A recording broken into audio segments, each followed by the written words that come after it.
आरज़ू आज़मी से जानते हैं। उससे पहले आप हमें सब्सक्राइब कर लें। सब्सक्राइब करने के साथ-साथ आप डिस्क्रिप्शन में आकर हमें फ़ॉलो कर सकते हैं और हमें सपोर्ट भी कर सकते हैं।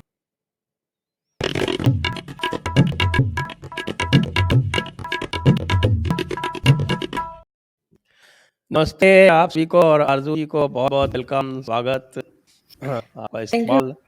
Thank you so much sir. Thank you.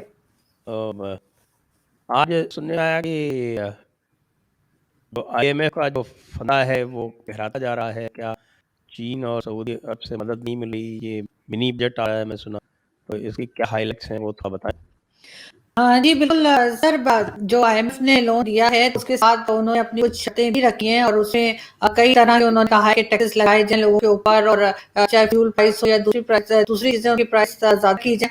तो बिल्कुल यही कुछ गवर्नमेंट करने जा रही है। आज एक जो नेशनल असेंबली है उसमें अप्रूवल के लिए मिनी बजट दिया गया है। जो वैसे उसना ये है कि 350 बिलियन की जो रिलीफ दी गई थी पब्लिक को वापस दी जाएगी, लेकिन साथ ही जो हमारे फाइनेंस मिनिस्टर हैं वो कह रहे हैं कि कोई खास बात नहीं, सिर्फ 2 बिलियन का बोझ जो है वो पब्लिक पे आएगा, लेकिन उसमें यानी नमक के ऊपर भी टैक्स बढ़ा रहे हैं और मेरा उन्होंने भी बताया कि जी वो भी जो है उसके ऊपर टैक्स बढ़ा दिया जाएगा और इसी तरह की कई चीजें जो है वो लोगों के लेकर आ रहे हैं। तो लोग काफी शोर मचा रहे हैं और भी इस वक्त भी जो मैं आपसे बात कर रही हूँ तो वहां पर असेंबली में जो है वो पोजीशन है वो शोर मचा रही है और पेपर्स जो है बजट के वो दूसरे ऊपर फेंके जा रहे हैं और मार कुटाई चल रही है। और एक जो पीटीआई की मेंबर है वो कह रही है कि जी गजाला सैफी का नाम है, उनकी स्टेटमेंट आ रही है कि जिनके हाथ में उंगली में फ्रैक्चर हो गया है, उनके अपोजिशन की किसी फीमेल का हाथ मोड़ दिया है। तो अब वो एक ऐसे कहते हैं कि अजीब किस्म का माहौल बना हुआ है और सब खूब एक दूसरे के ऊपर मारपीट कर रहे हैं और चीख चिल्ला रहे हैं। तो यही सूरत हाल है अभी और अभी वो चीज चलती जा रही है। अभी बार बार जो है वो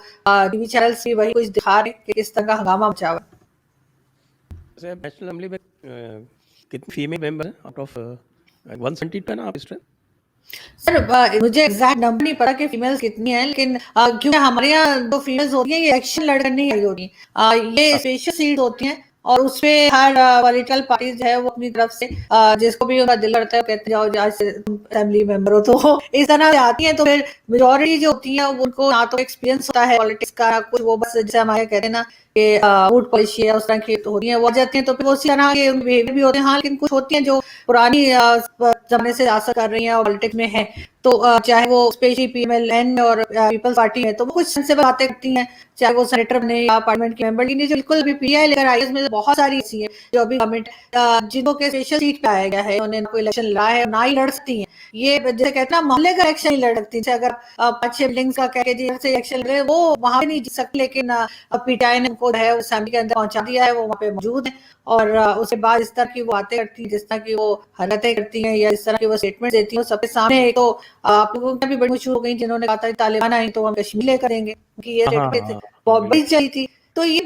जो होती है उनकी जाहिर तादाद इनकी कम होती है, ज्यादा जो है वो तकरीबन 90% तो मेल मेंबर्स ही होते हैं, लेकिन जो फीमेल्स आई होती हैं उससे मेजोरिटी ऐसी हैं जिन्होंने ना इलेक्शन लड़ा है और ना ही वो लड़ सकती हैं। तो बस वो ऐसे ही आती हैं और स्पेशल सीट से उनको उठा दिया जाता है और वो इसी काम आती हैं कि जब कभी इस तरह का हंगामा होता है तो चीखें चिल्लाती हैं और मेल मेंबर्स की साइड पे चली जा रही हैं, वो बेचारे उनसे भागते हैं। जब हम ऐसा ना हमारे ऊपर कोई बात लग जाए तो हम अपनी जान बचा रहे होते हैं। तो वो अजीब तमाशा। पहले तो हमारे ये भी बड़े रिवाज था कि वो सीट्स उठा के लोग एक दूसरे को मार दिया करते थे फैमिली के अंदर।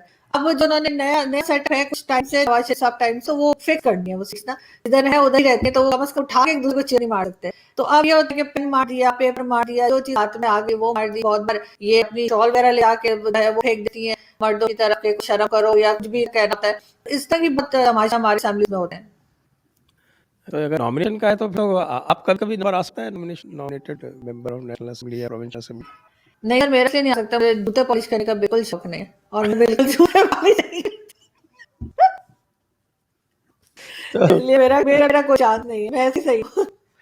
तो आप ये बताएं कि टैक्स यदि और बढ़ेंगे तो अभी जो मैं थोड़ा सा स्टडी कर रहा था पाकिस्तान की इकोनॉमी को, तो अभी जो है वो आपका जो टोटल एक्सपोर्ट है वो पहले डाउन चल रहा है, हालांकि कुछ लोगों ने कहा कि बढ़ा है हल्का।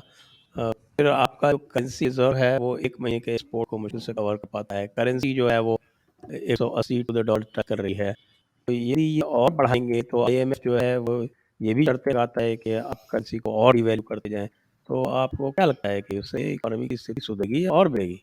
सर आज इन्होंने पहले तो खैर कल तक ये था कि जो डॉलर रेट था वो 182 पे चला गया था, आज 177 है और इन्होंने यही कहा है कि हम इसको कंट्रोल कर रहे हैं और कंट्रोल करने की कोशिश कर रहे हैं, लेकिन लग यही रहा कि ये आर्टिफिशियल तरीके से इन्होंने किया है। और आई थिंक 10 दिन बाद जो ये फिर दोबारा से 180 और ये 182 जैसे मैं बता रही हूँ कल तक था, वो 12 उधर ही पहुंच जाएगा। और शबर जरी जो हमारे एफआर के चेयरमैन भी रह चुके हैं, उनने उनके स्टेटमेंट भी सामने है, इसमें वो कह रहे हैं कि जी हमने ऑलमोस्ट बैंकरप्ट हो गए हैं और हमने हर चीज जो है वो आईएमएफ के पास गिरवी रख दिया, अपना पूरा मुल्क जैसे उठा के आईएमएफ को दे दिया। ये सिर्फ शबर जरी की बात नहीं है, हमारे गवर्नर जो अभी इस वक्त मौजूद है गवर्नमेंट के साथ, गवर्नर पंजाब है चौधरी सरवर, उनकी स्टेटमेंट भी मौजूद है, उनका भी यही कहना है कि इन्होंने हर चीज उठा के जो है वो आईएमएफ के दर पे रख दिया है। तो लगता नहीं है ये डॉलर रेट को कंट्रोल कर पाएंगे। और अभी 177 आज हो गए, लेकिन अगर आप इसको 10 डेज के बाद देखें तो मेरे ख्याल है दोबारा से 180 टच करेगा और जैसे एक दिन पहले 182 तक गया था, लेकिन डॉलर मिल फिर भी नहीं रहा। एक जाने वाले वो कल की बात है, वो कह रहे थे कि वो डॉलर लेना चाह रहे थे, ज्यादा ही 1000-1500 डॉलर लेने थे उन्हें।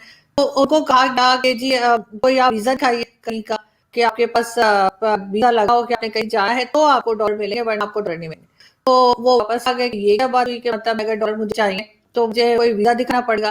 तो इस तरह से कहा ही जा रहा है गवर्नमेंट कंट्रोल करने की कोशिश कर रही है, गवर्नमेंट डॉलर वैसे ही नहीं है। फवाद चौधरी साहब तो कह भी चुके हैं कि हमारे पास तो पहले ही डॉलर नहीं है और डॉलर की कमी हो गई है। और इमरान खान साहब जो हमारे प्राइम मिनिस्टर है, उनका कहना है, स्टेटमेंट भी मौजूद है कि वो कहते हैं कि जब हमारी इकोनॉमी ग्रो करती है डॉलर कम हो जाते हैं, डॉलर कम हो जाते हैं फिर हम आईएमएफ के पास चले जाते हैं। अब ये क्या साइंस है, ये आपको शायद खासा भी समझा सकेंगे, हम लोगों में किसी समझ नहीं आया वो क्या क्या जा रहे हैं। हमारी इकोनॉमी ग्रो करने से डॉलर कम हो जाएगा क्या ताल्लुक है। लेकिन यहाँ पे है यही करेंसी कंट्रोल नहीं हो रही है। और अभी आज जो 177 पे डॉलर गया से लोग बहुत ज्यादा उम्मीद नहीं है, लोगों को ऐसा नहीं लगा, उनको खास होप नहीं है कि यहाँ पर रुक सकेंगे, क्योंकि जो महंगाई हो गई है ऑलरेडी हो गई है। शेख रशीद साहब हमारे जो एक और मिनिस्टर है पापा बम्बई, उन्होंने कहा कि जी मैं अभी बीमार हुआ तो मुझे पता लगा मेडिसिन बड़ी महंगी हो गई है। मतलब उससे पहले शेख साहब को पता ही कोई था कि मेडिसिन जो है वो महंगी हैं और आम आदमी जो है वो नहीं पा रहा। वो अब पता लगा कि वो बीमार हुए, तब उनको पता लगा। अगर वो लाल हवेली जहाँ वो रहते हैं, मैंने सुना कि उसके बाहर बड़ी खाने पीने की दुकानें और शेख साहब जाके फ्री में खाकर आ जाते हैं, अगर मेरा ख्याल है वो उनका खाना बंद कर दे तो शेख साहब को पता लगेगा कि आटे दाल का भाव क्या है। तो इस तरह तो यहाँ पर लोग बातें करते हैं। और अभी जो ये चीजें बता रहे हैं, बहुत सारी ऐसी आम इस्तेमाल की चीजें जिसके ऊपर कहें कि टैक्स बढ़ा देंगे, तो अब देखते हैं आगे क्या होता है। लेकिन ये कि आम पब्लिक पे बोझ पड़ेगा ही। और इमरान खान साहब ने ये भी कहा है कि बस 2 महीने जो कि बड़े परेशानी के होंगे और उसके बाद सब कुछ ठीक हो जाएगा। तो ये ख्याल 200 महीने कहना चाह रहे थे, दो कह के मेरे ख्याल भूल गए आगे 100 लगना। तो लोगों को यहाँ पे काफी परेशानी, काफी दिक्कत हो रही है। लेकिन गवर्नमेंट के पास भी इस वक्त कोई और तरीका है नहीं, क्योंकि जाहिर आईएमएफ से पैसे ले लिए और वही फॉलो करेंगे जो आईएमएफ कहेगा। और मैंने एक रिपोर्ट ये सुनी थी कि पाकिस्तान बांग्लादेश से भी लोन लेने की सोच रहा है। सोच तो हम सभी से सोचने में कहा जा रहा है, लेकिन ये कि इंडिया भी सोच रहे हैं। आप सोचना आप लोगों को चाहिए, आप पड़ोसी हैं, मतलब कुछ तो सोचे आप लोगों को। मैं पिछले में भी कह के, लेकिन आप सोच ही कुछ नहीं रहे। बल्कि आज भी जो असद उमर साहब है, मिस्टर इमरान खान की पार्टी है, वो भड़के हुए और नवाज शरीफ साहब की पार्टी को भला कह रहे थे। उन्होंने जी भारत के प्राइम मिनिस्टर को आने बुला लिया और उनसे दोस्तियां कर रहे थे और उनको शौर भेज दिया और उन्होंने ये कर दिया। तो हम लोग ये बात कर रहे थे, उससे तो बेहतर है कि आप अगर उन्होंने नवाज शरीफ साहब ने एक अच्छा कदम उठाया और उनको अपनी शादी पे दावत में लाया या वर्चुअल दी, तो उससे बेहतर कि का तो फोन ही नहीं उठा रहे, या तो ये भी कहते हैं हमने बात ही नहीं करी बात से। लेकिन एक तरफ कहते हैं कि जी प्राइम मिनिस्टर जो है कि हमारा फोन नहीं उठा रहे, और दूसरी तरफ जो पार्टी अपोजिशन है उसके ऊपर इस तरह इल्जाम लगाते हैं कि जी इन्होंने तो बुला के और उल्टा कश्मीर दिया, ये कर दिया, वो कर दिया। तो ये सिर्फ टेंशन डाइवर्ट करने की बातें हैं और कुछ नहीं। और बाकी जहाँ तक बांग्लादेश की बात है, तो सुनने में तो आया है बांग्लादेश ने भी ऑफर की है कि भी हम कुछ मदद कर देते हैं। लेकिन मेरा ख्याल है कि थोड़ा यहाँ पे इनको रुक जाना चाहिए, क्योंकि बांग्लादेश वाले मेरे ख्याल भूले नहीं होंगे हमने क्या किया था। अगर उसके बाद भी वो उस तरह की ऑफर कर रहे हैं, बहुत बड़ा दे उनका। अम्मा से अगर मैं उनकी जगह होती मैं टका देती, से टक्के ही होते हैं, लेकिन मैं टका भी ना देती। लेकिन ये कि बहुत उनकी हिम्मत है, उनको बिल्कुल एहसान पे करती हूँ कि अगर उन्होंने इस तरह की बात की है कि वो पाकिस्तान की मदद करना चाहते हैं। मैं यही चीज़ समझ पाता हूँ कि 2 चीज़ें होती हैं। एक तो चलिए आप जिनको नज़रिया पाकिस्तान है उसकी वजह से काफ़ी सारी मजबूरियाँ हैं और भारत और दुश्मन के हिसाब से देखना जो है वाजिब होता है। दूसरी तरफ बहुत सारी प्रैक्टिकल चीज़ें, क्योंकि इंडिया तो ऐसी चीज़ है, आपको भी पता है कि 25 साल इंडिया ने दे के रखा, आपको क्या बोलते हैं, एमएफ मोस्ट फेवर्ड नेशन का, और पाकिस्तान ने उसको रेसिप्रोकेट नहीं किया। तो वो तो फिर बाद में आके 2 साल पहले वो मुलतवी हुआ।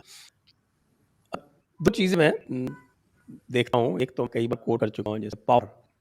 अब इंडिया में पावर सरप्लस है और पावर जो है वो बांग्लादेश को इंडिया बहुत सस्ते दामों पे बेच रहा है।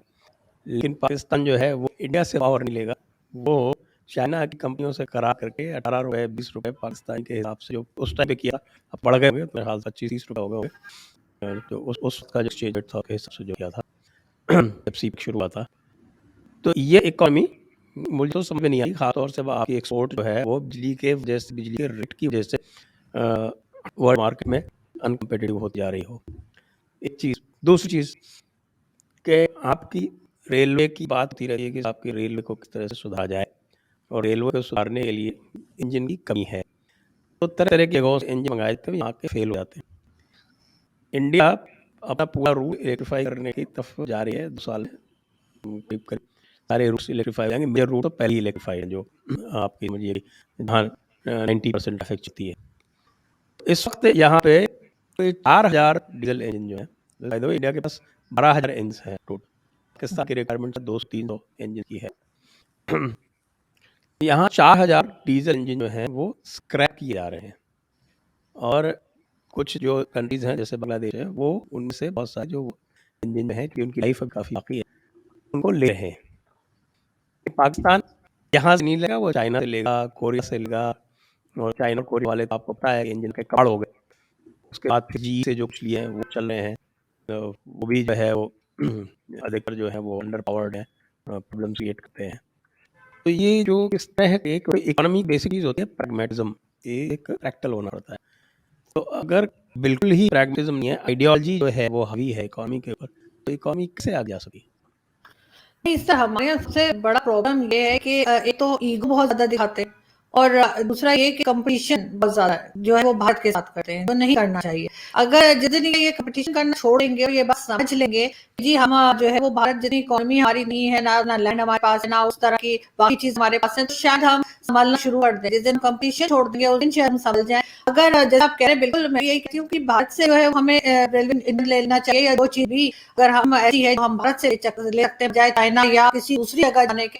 लेकिन अब प्रॉब्लम सारी ये है कि जिस दिन ये काम शुरू हुआ तो सर बहुत से लोगों की दुकानें बंद हो जाएंगी पाकिस्तान में, और अच्छा। फिर हम ये कैसे कहेंगे कि भारत हमारा दुश्मन है, क्योंकि भारत के साथ तो हम ट्रेड कर रहे हैं, भारत के साथ हम रेलवे ले रहे हैं, भारत के साथ हम बातचीत कर रहे हैं, भारत के साथ हम आना जाना कर रहे हैं, टूरिज्म कर रहे हैं, और इसके अलावा बहुत सी चीजें ऐसी हैं जो हम भारत से ले सकते हैं, चाहे वो मेडिसिन हो, चाहे वो दूसरे जिंदगी इस्तेमाल करने की चीजें हो, करने सारी चीजें शुरू होगी। फिर वो दुश्मनी वाला जो फैक्टर लेके हमारे यहाँ चला जाता है, जो वो एक खास लोग जो लेके चलते हैं सभी, क्योंकि अभी जो लेटेस्ट एक सर्वे रिपोर्ट आई है हमारे, उसमें तकरीबन 87 या 85% यूथ ने ये कहा है कि वो भारत को दुश्मन नहीं मानते, और ये एक बहुत अच्छी बात है। मुझे बड़ी खुशी हुई कि हमारे यहाँ की यूथ जो है वो ये कह रही है कि हम भारत को दुश्मन मुल्क नहीं मानते। ठीक है, कुछ पॉलिसी होती है हर कंट्री की आपस में मैच नहीं करती, वहां ठीक है, लेकिन ये कहना कि भारत हमारा दुश्मन है या हम भारत के दुश्मन है, ये बात जो है हमारी अगर 85-87% यूथ को समझ आ गई है तो बहुत अच्छा है। लेकिन जो लोग बाकी बैठे हैं, जिनके पास पॉलिसी बनाने का राइट है, जिनके पास ये है कि वो कहाँ से क्या चीज इम्पोर्ट करें और क्या चीज एक्सपोर्ट करें,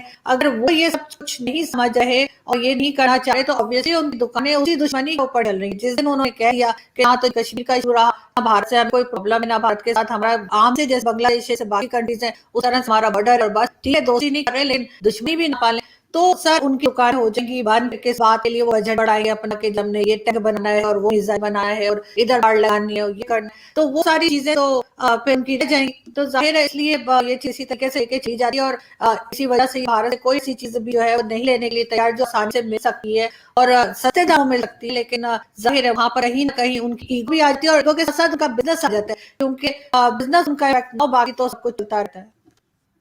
अभी भी आप बिल्कुल सही कह रहे हो कि मैंने दोबारा, वैसे तो चाइना और इंडिया एग्जाम्पल है कि आपस में टेंशन है, लेकिन अभी पिछले महीने जो स्टैटिस्टिक्स आए हैं उसके हिसाब से चाइना और इंडिया का जो ट्रेड है वो $100 बिलियन पहुंच गया। तो कोविड के पहले $80 बिलियन होता था, तो आपस में इतने टेंशन होते हुए कि उन्हें प्रॉब्लम्स की कि इंडिया ने के ऐप्स बैन कर दिए, वो अभी भी बैंड है, और ये वहाँ से इंपोर्ट और सब डिस्करेज करते हुए, इसके बावजूद they are trading to the extent of $100 billion. तो सर उन्होंने पापा जॉन्स नहीं बनाने ना, उन्होंने कोई कॉर्नर का प्लॉट भी नहीं चाहिए, वो डच्चे भी नहीं बनाते चना वाले, वो कहीं बाहर जाके क्वालिटी नहीं खरीदते, तो जाहिर है उनको तो आप मैच ना करना सर, हम लोग थोड़े बिजनेस माइंडेड। ये बात सही है। वैसे बांग्लादेश ले लिए, बांग्लादेश में भी ये आपके जो ये आपका मुल्ला मौलाना कास काफ़ी एक्टिव रहता है, वहाँ पे भी प्रॉब्लम्स क्रिएट करते थे वो। लेकिन जो उनका जो कंट्री है वो इसको अपनी इकोनॉमी के बीच में बिल्कुल नहीं आते था। बांग्लादेश इज़ सो pragmatic हम्म, और उसका नतीजा देखिए कि एक बांग्लादेशी टका जो है इस वक़्त 2.08 पाकिस्तानी रुपीस के बराबर है और ये वही करी थी इसको भूखा बंगाली कहा करते थे, भूखा नंगा बंगाल कहा करते थे। बिल्कुल। और सर उसकी यही वजह है कि एक तो उन्होंने कोई इस हिस्सा का कोई कंपटीशन नहीं किया, उन्होंने अपनी इकोनॉमी पे काम किया और साथ साथ एजुकेशन पे। यानी मैंने तो अभी तक कोई ऐसे मैं भी मुलाकात या बात किसी ऐसे बंगाली से नहीं हुई जो मुझे बहुत ज्यादा पढ़े लिखे नाम ले हो या बहुत ज्यादा टैलेंट ना हो। तो मैं तो कहती हूँ कि बिल्कुल हमारे यहाँ तो बहुत से लोग ऐसे अभी भी पाकिस्तान में मौजूद जो कह रहे हैं कि काश हम भी उस बांग्लादेश में गए होते या तो हम शायद दूरी हो तो आज हम भी आगे बढ़े होते। और बांग्लादेश वाले शायद शुक्रिया करते होंगे जो आज हमारा हाल है वो देख करके अच्छा ही हुआ कि 71 की वॉर हुई और उनको हमसे अलग होने का मौका मिला और इस वजह से वो तरक्की भी कर गए, वरना आज यही हाल होता उनका। जी हाँ, और उन्होंने देखिए उन्होंने अपनी पॉपुलेशन उस वक़्त जो थी वो 71 में जब अलग हुए थे, तो उनकी पॉपुलेशन वेस्ट पाकिस्तान से कोई 15% अधिक थी, ज़्यादा थी और आज वो 30% कम है। तो बिल्कुल। ये भी अपने मुल्ला मौलाना कास की परवाह नहीं करके जो प्रोग्रेस के लिए जो मेजर्स अपनाने चाहिए थे वो अपनाए। पॉपुलेशन को कंट्रोल किया और अब उस पॉपुलेशन को अच्छा खिला-पिला रहे हैं। उनकी पर कैपिटा इनकम जो है वो बढ़ गई है, पाकिस्तान से करीब 30% अधिक है पर कैपिटा इनकम। बिल्कुल सर, बांग्लादेश की एग्जांपल हमारे सामने अगर हम उसी को फॉलो कर ले पाकिस्तान वाले तो हम भी आगे बढ़ सकते हैं। बल्कि एक चीज जरूर मैं यहाँ पे मेंशन करना चाहूंगी जो कि एक अच्छी हुई है पिछले दिनों में पाकिस्तान में मेरे ख्याल से, वो है कि हमारी सुप्रीम कोर्ट ने जो है कराची में एटलीस्ट दो जो मस्जिद थी उनको गिराने का ऑर्डर किया और गिरा भी दिया गया, ये कह करके इलीगल तरीके से बनी हुई है, किसी के जमीन पे कब्जा करके बनी है। और ये सिर्फ दो मस्जिद नहीं है बल्कि बहुत से और दूसरी मसाजिद ऐसी हैं जिसके सुप्रीम कोर्ट ने ऑर्डर किया है कि ये नहीं बन सकती, इनको गिराया जाए, ये किसी की जमीन पे इलीगल बनी है। अब उसके ऊपर खैर मिला माफिया बड़ा शोर मचा रहे हैं और बहुत कईयों की वीडियो भी वायरल हुई है, लेकिन फिर भी अगर सुप्रीम कोर्ट ने इतना जबरदस्त एक्शन लिया है और बात की है जो कि हमारी जैसी कंट्री में करना बहुत मुश्किल है, तो मैं समझती हूँ कहीं ना कहीं कुछ थोड़ा सा सी उम्मीद जो है वो रह गई है। शायद हम लोग जो है वो बदल पाए अपनी सोच को, शायद हम कुछ अपने आप को बेहतर कर पाए थोड़ा थोड़ा करके ही, लेकिन अगर ये डिसीजन आया है तो बहुत अच्छा है और इसको काफी लोग अप्रिशिएट कर रहे हैं। जी हाँ, जी हाँ, तो निश्चित रूप से और बांग्लादेश का और भी है यहाँ पे। पाकिस्तान के करेंसी रिज़र्व जो हैं मैं सामने देख रहा हूँ तो 2 दिसंबर का जो फिर आ रहा है वो $60 मिलियन है और बांग्लादेश के $44 मिलियन और इंडिया बिल्कुल। की तो बात नहीं कर रहे, इंडिया तो ऑलमोस्ट $640 मिलियन है। तो वो वाली बात है जब वो कहते हैं हमारे आपके हुसैन हक़ानी साहब की किताब है जो 3 किताबें उन्होंने लिखी हैं जिनमें वो वो पाकिस्तान की बेसिक प्रॉब्लम बताते हैं, जो आपने भी कहा कि जब पाकिस्तान ये कहता था जब अलग हुआ था कि ये टू नेशन थियरी जो है वो टू नेशन थियरी सिर्फ सेपरेट नेशन की नहीं है, वो ये भी कहती है कि Muslims are an equal nation. जो मुस्लिम नेशन यानी Pakistan is not only a separate nation, तो उन्हें अचीव कर लिया, is also an equal nation. तो वो जो इक्वालिटी का जो एक फितूर है वो उसके चलते जो है ये अपनी ऐसी तैसी करते रहते हैं और नजरिया पाकिस्तान चलता रहता है। तो इसलिए आपने जो कहा कि कंपटीशन में ले रहते हैं बिल्कुल सही है और बांग्लादेश जो है वो अपने फोकस रखता है इसलिए वो बिल्कुल सही चल रहा है। तो ये तो एक बात थी। दूसरी बात अभी कर रहे हैं इमरान खान साहब की, तो अब उनका क्या लेटेस्ट क्या नज़रिया है वो तो आप ही बताएंगे कि इस इकॉनमी के बारे में और चीन के साथ जो दोस्ती है उनके लोग हैं उनके बारे में वो क्या कहें। Sir prime minister Imran Khan तो खैर आप जैसे जानते ही हैं, सबसे पहले तो घबराना नहीं। और उसके बाद वो ये कह रहे हैं कि जी 2 महीने उन्होंने दिए हैं, उन्होंने कहा जी 2 मंथ्स जो है हम सारी प्रॉब्लम से निकल जाएंगे और उसके बाद अब हम इस काबिल हो जाएंगे। बल्कि ये स्टेटमेंट भी मैंने पढ़ी थी कि वो कहेंगे जी हम दूसरे मुल्क को कर दे देंगे। अब इस पे मैं क्या कह सकती हूँ कि इस तरह की बातें वो कर रहे हैं, लेकिन ये कि वो ज्यादा वो घबराए इसलिए नजर आ रहे हैं कि जो लोग उनको लेकर आए वो उनसे काफी मायूस हो गए हैं। पब्लिक तो हो ही गई है, जाहिर है जिस तरह की महंगाई है यहाँ पे और जिस तरह की इनसिक्योरिटीज बढ़ चुकी हैं यहाँ पूरे पाकिस्तान में। कराची जो हमारा मेन सिटी, हमारी एक तरह की बिजनेस सिटी है कराची, वहाँ पर रोड क्राइम्स बहुत ज्यादा बढ़ के हैं, चोरी चकारी बहुत हो रही है, दुकानें लूटी जा रही हैं, बहुत ज्यादा इस तरह की जो केसेस हैं वो सामने आ रहे हैं। और उसकी मेन रीजन यही है कि महंगाई है, लोगों के पास जॉब नहीं है और इस तरह कई चीजें जिसकी वजह से ये चीज बहुत बढ़ गई है, खासतौर पे इमरान खान साहब के टाइम से। अभी इनको सिर्फ अब 3-3.5 साल हुए हैं, लेकिन उसके बावजूद लोगों की जैसे कहते हैं कि चीखें निकल गई हैं। और शेख रशीद साहब कहते हैं कि जी वो जब 5 साल होगा गवर्नमेंट का तो वो महंगाई को खत्म कर देंगे। तो इमरान खान साहब ने जब आए थे तो उन्होंने कहा था खान साहब के 100 डेज का प्लान उन्होंने किया था कि 100 डेज में हम सब कुछ ठीक करेंगे। तो मेरे ख्याल वो 100 डेज उन्होंने लास्ट 100 डेज करे थे। तो इसलिए के लोग जो है वो फर्स्ट 100 डेज समझ रहे थे, लेकिन अब शेख रशीद साहब का कहना कि जी 5वें साल जो है वो इमरान खान साहब जो है वो सब कुछ ठीक कर देंगे। उनकी अलग अलग स्टेटमेंट आती रहती है सोशल मीडिया पे, एक जगह है कि जी खान साहब का कह रहे 7 24 को ही है। अब उससे पीछे सा पड़ गया, ये क्या बात हुई। कि बस यही प्राइम मिनिस्टर रहेंगे और दूसरी चॉइस नहीं है एस्टैब्लिशमेंट के पास। लेकिन बात यही है कि जो जयक रशीद साहब ने भी कहा है, जो एस्टैब्लिशमेंट का लाडला होता है वही आके गवर्नमेंट बनाता है। तो अब सबके सब लगे हुए सारी पार्टीज यानी जो main PML People's Party PTI सभी एस्टैब्लिशमेंट के आगे पीछे घूम रहे हैं कि किसी तरीके से दोबारा जो है उनको गवर्नमेंट मिल जाए। मगर खान साहब का चांस बहुत कम बल्कि ना होने के बराबर लग रहा है कि वो दोबारा आ सके। आप मुझे लगता है कि ऐसे हैंडसम पर्सनैलिटी को तो प्राइम मिनिस्टर इन परपेचुटी रहना चाहिए। सर हैंडसम होने से पहली बात तो ये वो हैंडसम पता नहीं किसको लगते हैं, तो फिर वो चीज नहीं रही। लेकिन ये जरूर है वो हैंडसम होने से आपके बैंक में पैसे तो नहीं आ जाते हैं ना, या आपके मुल्क के कर्जे तो नहीं उड़ जाते। अभी जो लोन्स इमरान खान की गवर्नमेंट ने लिए हैं वो पिछले 30 इयर्स में भी जितनी गवर्नमेंट रही है उन्होंने इतने लोन लिए जितने इमरान खान साहब के टाइम में लोन उठाए गए। अब वापस कौन करेगा, कैसे करेंगे, ये बात ये लोग कोई नहीं सोच रहा, सिर्फ लेते चले जा रहे हैं। अच्छा लोग भी अग्रीमेंट देते जा रहे हैं, तो कोई नहीं। अभी भी नए 192 बिलियन का नया लोन मेरे पास आ गया। उसके बाद लोग कह रहे हैं कि दुबई की प्रॉपर्टीज के दाम बढ़ गए, क्योंकि यहाँ वो पैसा आपको पता है कहाँ जाएगा, तो वहां से दुबई कैसे पहुंचेगा और फिर दुबई की प्रॉपर्टीज किसके पास जाएंगी वो भी सभी जानते हैं।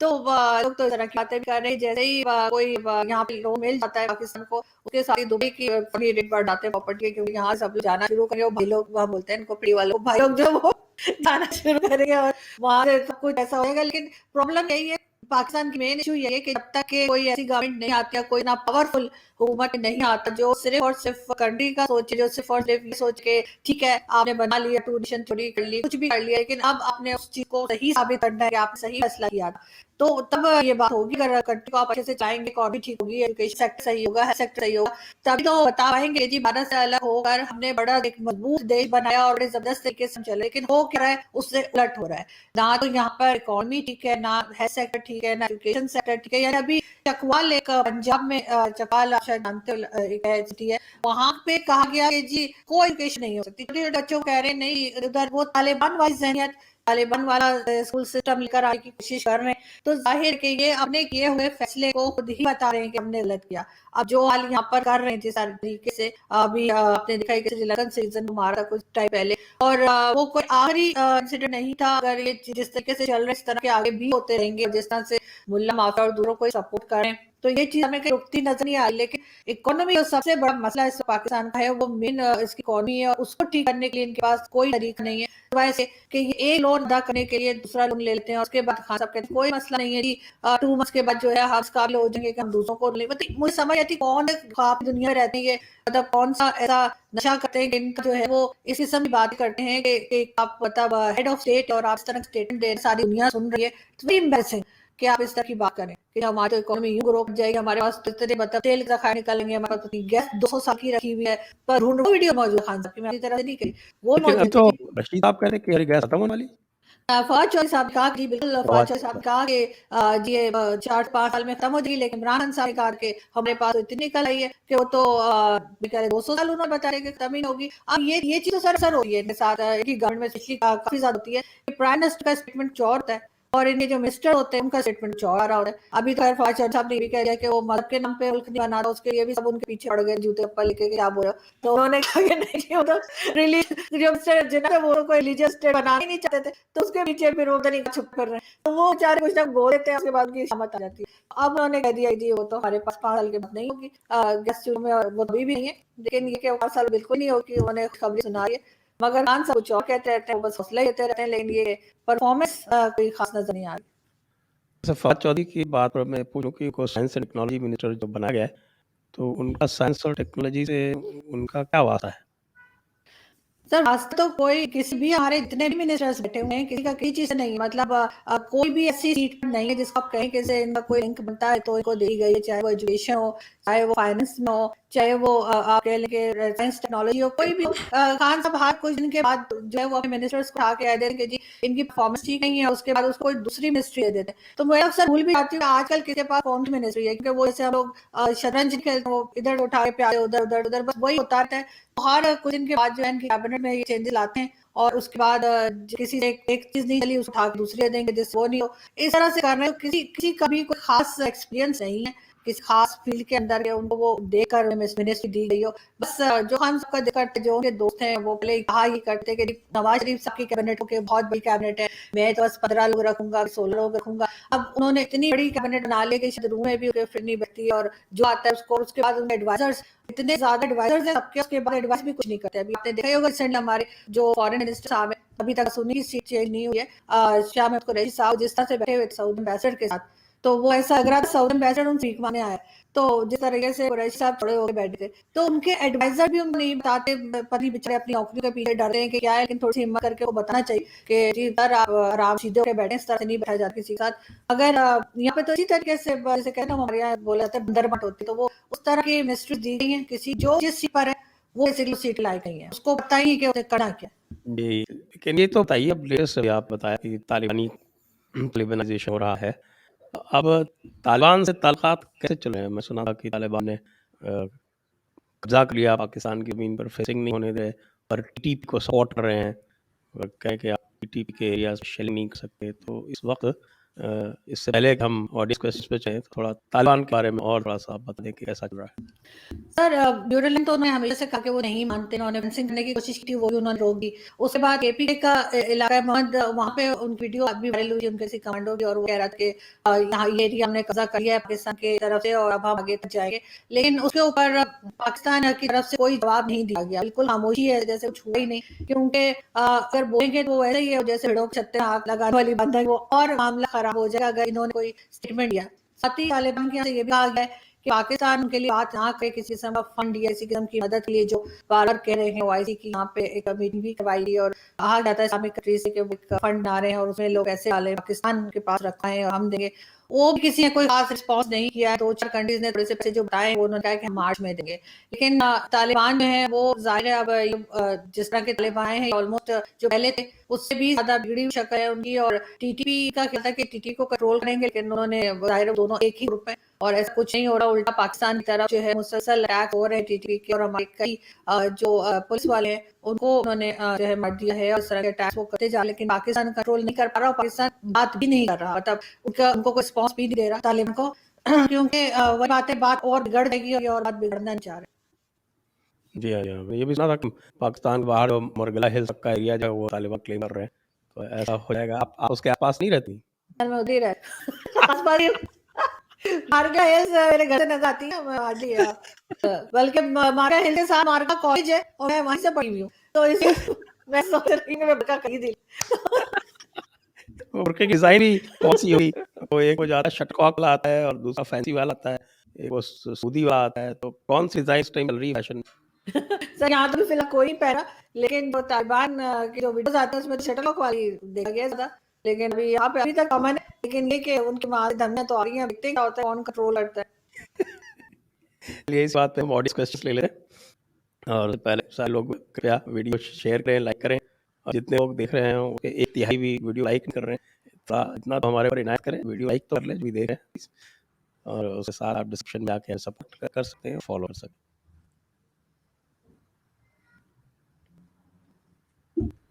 शनीश जी पूछ रहे हैं, has complete Talibanization of KP happened? Even in Peshawar city women are using shuttlecock बुर्का। नहीं केबी के सिटी में तो लोग वैसे भी इस तरह का बुर्का नहीं पहनता, चादर ही लेते हैं, वो हमने देखा है। लेकिन ये इस तरह कुछ तालिबान की तरह के शटलकॉक वहाँ पे नहीं चलते। जी next, Atul Baguna, hello sir, Arzoo good to see you in JE, earlier I seen you with Vaibhav Singh and major Gaurav Arya, just want say आपने घबराना नहीं है, थैंक यू मैंने घबरा दी। मरगला हिल्स भी वो आ जाएं और वहाँ पर अपनी मोर्चा बना लें, फिर भी आपको घबराना नहीं है। फिर आरजू, प्रणाम to you for brave journalism you do, by the way one question, do ex-Muslim movement finding support in academia और proper educated sector of Pakistan? Once again नहीं हैट्स यहाँ ऑफ। पे नो नॉट एट ऑल, यहाँ पे बिल्कुल इस तरह की कोई बात नहीं होती और ना ही कोई बात कर सकता है और ना ही कोई कर रहा है, फिलहाल मैंने किसी को नहीं सुना। Next, Neeraj Shah, sir, I see you are being polite and giving suggestions and being easy on Pakistan. Elisa, मेरे पर ही तुम था। My question is, let the Pak go down. It's not our fault. It's their fault. Obviously जो जो कुछ भी हो रहा है उससे ज्यादा फुल तो पाकिस्तान अपनी है ना, उस तरीके से चीजों को हैंडल नहीं कर पा जैसा करना चाहिए। Rahul Anand Gaonkar, do Pak government take action against mullahs spreading hate speech which caused murder of Sri Lankan person in Sialkot? नहीं बिल्कुल गवर्नमेंट इसके ऊपर काफी स्टेटमेंट दे रही है और काफी सारे मुल्ला भी आए हैं, बल्कि ताहिर अशरफी साहब वगैरह जो मुल्ला काफी यहाँ पे नजर आते हैं, उनका कहना है कि हम उस तरह का टेक्स्ट भी निकाल देंगे टेक्स्ट बुक में से, जो कि हेट स्पीच की तरह इन्होंने बच्चों को पढ़ाते हैं। लेकिन प्रॉब्लम ये है कि इन लोगों ने तो उसमें रखा है, तो ये ऐसे निकाल दिए, तो अजीब सी बात है। जो खुद बच्चों को नफरत सिखाते हैं वो ये बात कर रहे हैं कि हाँ ये टेक्स्ट बुक जो है उसमें से इस तरीके का टेक्स्ट निकाल देंगे। I don't believe that. Next.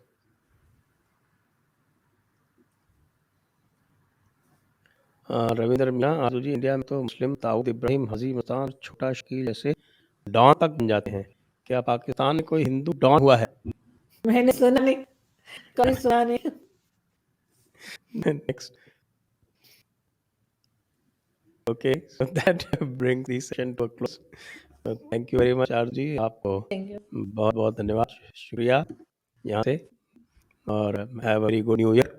Thank you. Thank you sir. And sir जाते जाते आई वांट टू से टू योर ऑडियंस, स्पेशली जो ट्विटर पे मुझे मैसेजेस कर रहे हैं, thank you so much for the birthday wishes, उनको मैं जरूर थैंक यू आज कहना आपकी बर्थडे? चाहूंगी जी। ओह, हैप्पी बर्थडे आपको, हैप्पी बर्थडे। I forgot. बिल्कुल थैंक यू बिल्कुल, थैंक यू। और तो एक और बहुत कुछ लोग हमारे, जी आप बहुत किताब पूरी पढ़ ली? सर पढ़ ली, मैं आपको बताया था सर, क्या हो गया अभी तक पढ़ी हो गया? नहीं मैंने पढ़ ली है पूरी आप, बिल्कुल। अच्छा अच्छा जी, थैंक यू। तो एक बार फिर से हैप्पी बर्थडे और हैप्पी न्यू ईयर।